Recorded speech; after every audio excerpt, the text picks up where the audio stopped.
always, Coach, I'll open praise your hand. Do our best to everybody, Mike. How's everybody today? Good.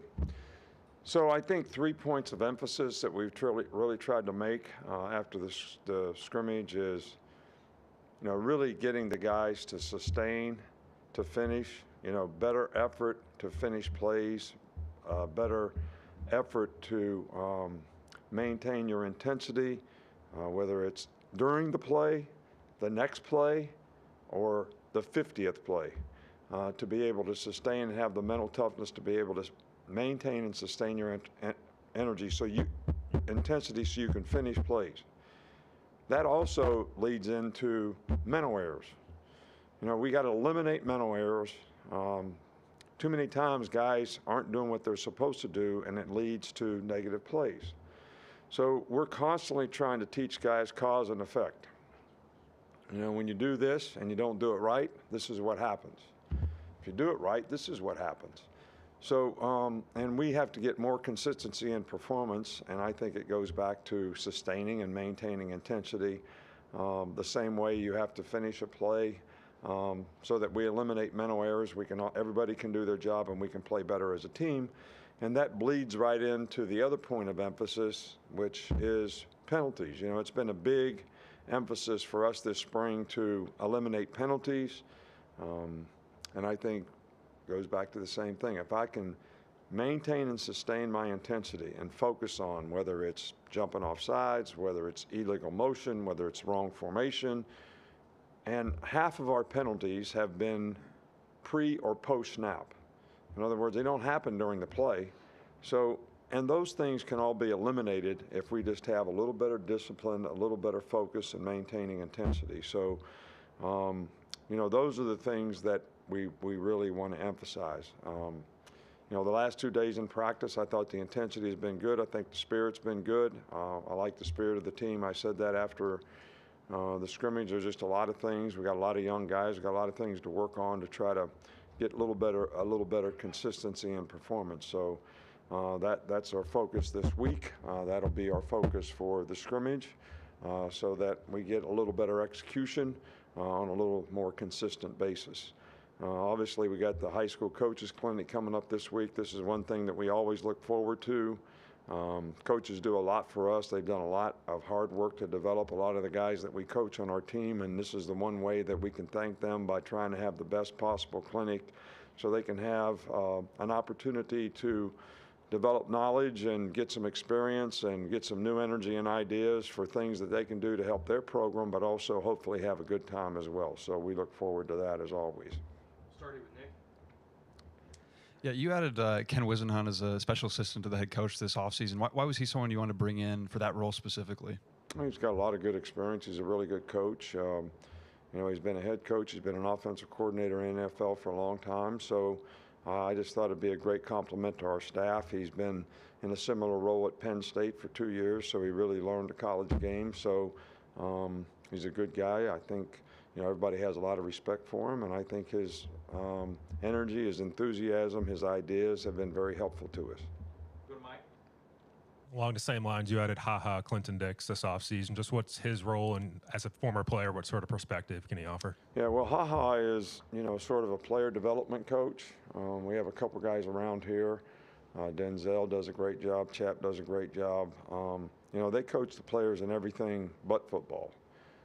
And has got great character. He's a great person. He sets a really good example. He's got really good leadership. The players sort of migrate to him. He gives them great advice and direction and things that they can do to help accomplish their goals. And he's just done a fantastic job for us, and appreciate the fact that he wants to be here. It always makes me happy when we have guys that played here, had great careers in the NFL, made the Pro Bowl, and they want to come back and be a part of the program. So we welcomed him, and he's done a fantastic job for us. Still here with Charlie. With Elijah Pritchett going into his second year in the program, what kind of progress have you seen from him this spring?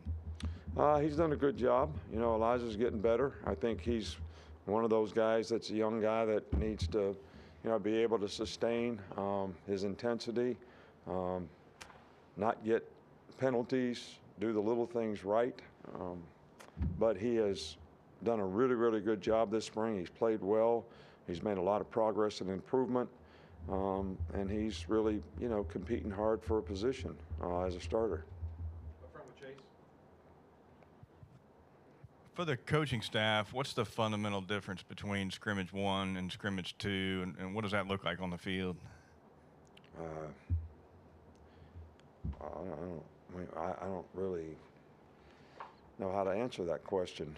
What's the fundamental difference in Scrimmage 1 and Scrimmage 2? What's the fundamental difference between Game 1 and Game 2? Game 1 is the most important game when we're playing Game 1, just like Scrimmage 1 is the most important scrimmage when it's Scrimmage 1. And Scrimmage 2, just like Game 2, is the most important game when you're playing Game 2. So Scrimmage 2 is the most important scrimmage when Scrimmage 2 comes up. So, I think that each time we do a scrimmage, we're trying to create more of a game-like circumstance for the players. The first scrimmage, we didn't use the press box, for instance. We didn't communicate as we would during a game. Maybe the next scrimmage we do that. So there are some little differences. Sometimes we change up the situations in terms of doing other things that we didn't do in the first scrimmage. But in terms of teaching progression, trying to get the players ready to do what we're going to do in that particular scrimmage, it doesn't really change a lot. The points of emphasis may change a bit, but our approach to it doesn't change much at all. Far side with Steven. At the star position, Coach, what are some of the qualities you look for in a player that's trying to play at that position? Well, star is really a Sam linebacker, all right? But they got 3 wideouts or more in the game, so you're playing on a wide receiver, so that guy's versatility different than a linebacker playing that position where he can never play a guy man-to-man. But he is the Sam linebacker in essence, so it takes a guy that, is a good tackler, he's tough, he's a good blitzer, but he's got good enough block protection on the perimeter that when they throw smokes and bubbles, he can win, as well as being very instinctive in reading run pass, but then he's got to have enough cover skills to be able to cover slot guy. So that's kind of what we look for. Sometimes that guy's a corner, sometimes it can be a safety. Brian Branch did a great job, doing that. Minka was great when he was here doing it, as well as playing other positions, but I'm just saying those guys are typically the type of guys that we look for. A couple more, Tony and then Nick. Staying on the defense, what qualities do you prioritize when you're looking at the signal caller at inside linebacker? Well, first of all, the guy's got to be a good communicator. Secondly, he's got to be bright enough to understand, A, what we're trying to do on defense, but B, how do we have to adjust that to whatever the formation is on offense relative to how we want to set the defense or how we want to run a stunt or whatever. So, and obviously Henry was really good at that, and we've got a couple guys that have made significant progress at that during the spring. But I think it's a work in progress, and hopefully we can continue to build confidence in, several of the linebackers' ability to do that. Go back over here, finish up. We've got 2 more, Coach. I missed one. We've got Nick. You mentioned some of the young players on the team with a couple of veterans injured. How does that impact any evaluation in terms of addressing a need with the spring portal opening up this weekend? I don't, we talk to our players about what they need to do to develop in this program. And that's how we coach them every day, and that's how we focus on them every day. But I think the fact that we've had 3 or 4 or 5 at times starters out on defense has really given other guys great opportunities to be able to get a lot of reps, to develop a lot of confidence in what they're supposed to do and make a significant improvement and be responsible and compete, like starters, which a lot of guys have. So how that impacts the future, I really don't have a crystal ball. I can't tell you that, so I don't really, know how to answer that part of the question. We have one more to finish up with that. Hey, Coach, just wanted an update on the quarterbacks and was curious if anybody, or I guess who has made the most improvement thus far in the spring? Quarterbacks, who's made the most improvement so far? Well, I think both guys have made, really good progress. We're, not disappointed in anybody's progress. I thought they both played, well in the scrimmage. Both guys have had their moments in practice, and they've also had learning opportunities when they've made mistakes, and both of them have responded very well and made improvement.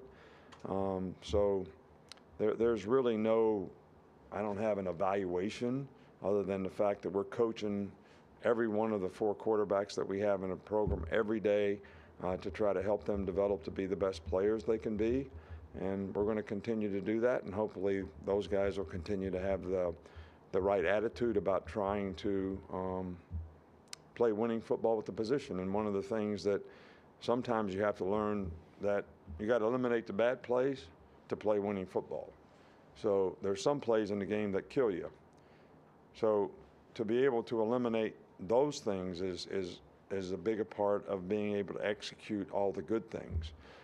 And that's what helps you play winning football. You eliminate mistakes, and you can execute and take advantage when the opportunity presents itself, because you're going to distribute the ball on every down, and we don't ever want to turn it over. And you've heard me use the analogy before. We want every series to end in a kick. Might be a punt, might be a field goal, might be an extra point, but we're not turning it over and giving it to the other team. And that's an important part of being able to execute at the quarterback position. All right, thank you.